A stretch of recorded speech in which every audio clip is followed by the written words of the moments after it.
Good morning. Well, it's been a big 24 hours. A day ago, some of you were with me at Uluru in Central Australia. And now here we are in Malaysia for the ASEAN Summit, including, of course, the East Asia Summit that will be conducted this afternoon. Southeast Asia is one of the fastest growing regions in the world. And one of the things that I spoke about this morning was that Australia used to speak about the tyranny of distance from our markets in the United Kingdom, in the United States and in Europe. Now we speak about the proximity of opportunity, and that is what Southeast Asia represents for us. That is what living right near the fastest growing region of the world in human history represents for us. An opportunity to grow jobs, to grow our economy, to diversify our markets and our trade, to succeed in Australia, which is the basis of why I am here. ASEAN alone represents nearly 700 million people, and by 2040 it will be the fourth largest economy in the world. We're working to be not just neighbours or observers, but participants and investors here in the region. And this morning we announced two major investments under the Southeast Asia Economic Investment Financing Facility. This is something that arose from Nicholas Moore's landmark report that we launched in 2023. It's one of the first things I did upon coming to government was to commission Nicholas Moore, a very successful Australian business person who devoted his time and his commitment to nation building to engage with the economies of Southeast Asia and identify where opportunities were of expanding our economic relationship in order to boost jobs and economic activity in Australia, but also to integrate more fully our economy with Southeast Asia, because economic relationships and people-to-people dynamics also boost national security and engagement in the region. Today we announced $175 million in IFM Investors Asia Pacific Debt Fund. IFM, of course, represent at least 15 superannuation companies. What that will do is provide that pool of funding for investment here in Southeast Asia. And US $50 million in Plenary's new Southeast Asia Public-Private Partnership Investment Fund. Together, these investments represent a major step forward in my government's delivery on that Southeast Asia economic strategy. It's $250 million to kickstart Australian investments in the region, support the growth of Australian companies and deliver jobs back home. In addition to that, last night I had the opportunity to meet Japan's new Prime Minister, Takaichi, for the very first time. We had a very warm first engagement, and it was terrific to be one of the first international leaders to meet the new Prime Minister, the first woman to be Prime Minister of Japan. And of course, Japan is such an important relationship for us. We engage in defence and security issues, but importantly, as an economic partner. We're a reliable supplier of energy for Japan. Japan, of course, has recently, with the Megami frigates as well, is where we will source them and then manufacture in Western Australia as that relationship goes forward. This morning I met with China's Premier Li, not our first meeting, indeed our 7th meeting. That says something about the engagement which is there. Once again, it was a positive meeting. Dialogue is about advancing our interests, managing our differences, but also dealing with each other in a frank and clear way. China is our largest trading partner. 1 in 4 of Australian jobs depends upon trade, and China represents almost around about 30% of the destination of our exports. So this is a relationship that has improved, that is stabilising, It's a relationship that's important for Australian jobs. It's as simple as that. I've said repeatedly, we must cooperate where we can, disagree where we must, but engage in our national interests. And that's the spirit in which we entered the discussion today. Later today, I will attend an event shortly. The next event I attend will be to welcome Timor-Leste's ascension into full ASEAN membership. We welcome this. Timor-Leste is an important relationship for Australia. They're a near neighbour, and I very much congratulate them on their joining the ASEAN group of nations as well. So the next period is going to be very busy. We have a dinner tonight that is hosted, of course, by the Malaysian Prime Minister, who welcomed me here this morning. I have other bilaterals with a range of nations, but last night as well I was able to engage informally with the leaders of Singapore, Vietnam, the Philippines, Laos and other nations as well, just to reinforce the work that we're doing on engaging in our region. Happy to take some questions.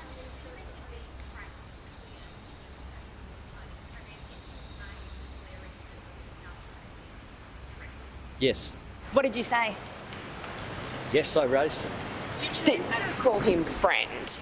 How do you marry calling the Premier League friend when China is firing flares at Australian RAF aircraft? Well, we have disagreements, and friends are able to discuss issues frankly. I did that directly. That's what we're able to do.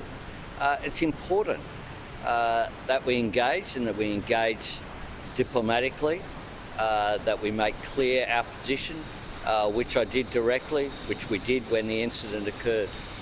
Prime Minister, how did the Premier respond?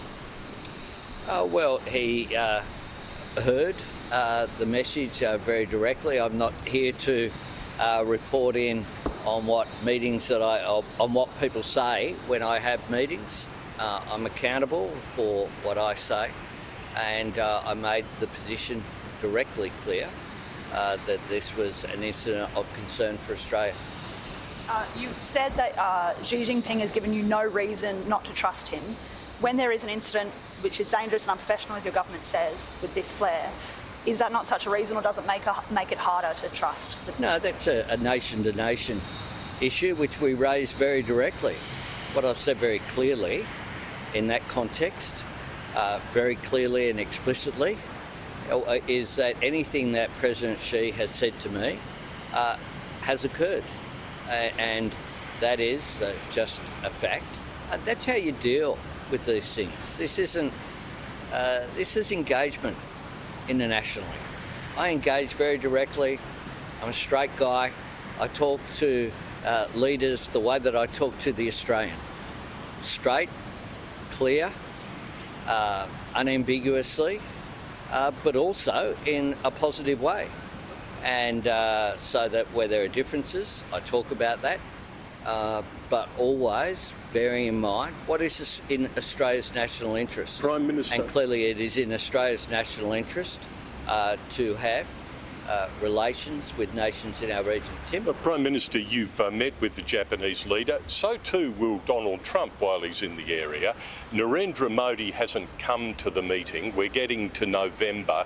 It really looks from a practical standpoint that there won't be a Quad this year, a Quad leaders meeting. And many judge that with Donald Trump in power, there won't be a Quad. What's your judgment today on the future of the Quad, and won't it be a great disappointment if it disappears? The Quad is an important forum and an important vehicle for us to engage Australia, the United States, Japan and India. I'm hopeful that there will be a meeting in the first quarter, I would hope, of next year. Prime Minister Modi is due to host the Quad meeting. This is a busy summit season. President Trump has a busy period. He is travelling to Japan but also having the meeting in Korea with President Xi. We welcome the fact that the leaders of the two largest economies in the world are having that direct engagement. Prime Minister, after you. Have you been briefed, PM, on the two US aircraft that have gone down in the South China Sea? And they're not blaming anyone at the moment, but does it add to your level of concern about a possible catastrophe if there's a miscalculation or something of that sort? I have been briefed, and the positive news that I've received in my briefing, obviously these are developing issues, is that the crew on both the helicopter and the aircraft are safe. There hasn't been a loss of life, and that is a very positive thing that has occurred. Obviously the US will undertake an investigation as occurs when issues arise from the military. That will be up to, I have been briefed, but it will be up to the United States, obviously, to make statements about that. Prime Minister, did Premier Lee raise any concerns with you about Australia's critical minerals cooperation with the US?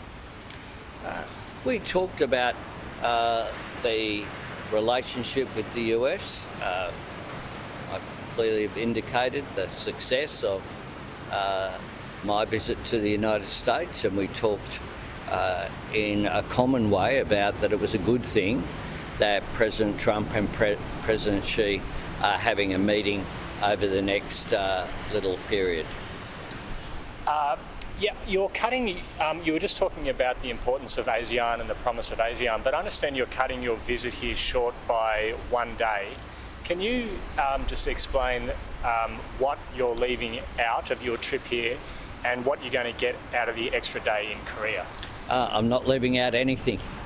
Our program has been truncated because I note that the journalists who are here, as I said on the plane, aren't the same as the journalists who were there on the trip to the United States. And as I say to my friends and colleagues here, just try and keep up with me. It's a busy period. And we are engaged with Prime Minister Anwar as well. We will have our bilateral tomorrow afternoon rather than Wednesday morning. It will enable me to be in Korea in time for the dinner, which is Wednesday night. Programs at events like this change. That's what happens. President Prabowo was going to be there today, was unable to be so, so a minister stepped in. I don't have other ministers here. I'm doing the lot. And as I say, just try and keep up. Prime Minister, did the Chinese Premier on critical minerals sort of express a sentiment that he wants the status quo to remain, that he doesn't potentially welcome Australia shaking up sort of the market? And on the Quad, did you speak with President Trump in DC about the Quad directly, and what do you think is his view on the regional grouping? Well, the Quad, I refer to previous comments that I've made about the Quad. It is important. It's a busy period. You can only be in one place at one time, although sometimes I think that I manage to almost be in two places at once if you look at my schedule over the last little period. So we will try to, I think it's important that we engage with regard to the issue of the United States, and the agreement that we made with the United States is a very positive one for investment as we go forward. It's a really good outcome that we had in the United States because these critical minerals and rare earths are what will power the global economy in the 21st century. I will see you all at a number of events over the coming little period, but thank you to the journalists as well who've made the effort to come, and for locally based journalists as well. Thanks for engaging with us while we're here. Thanks very much.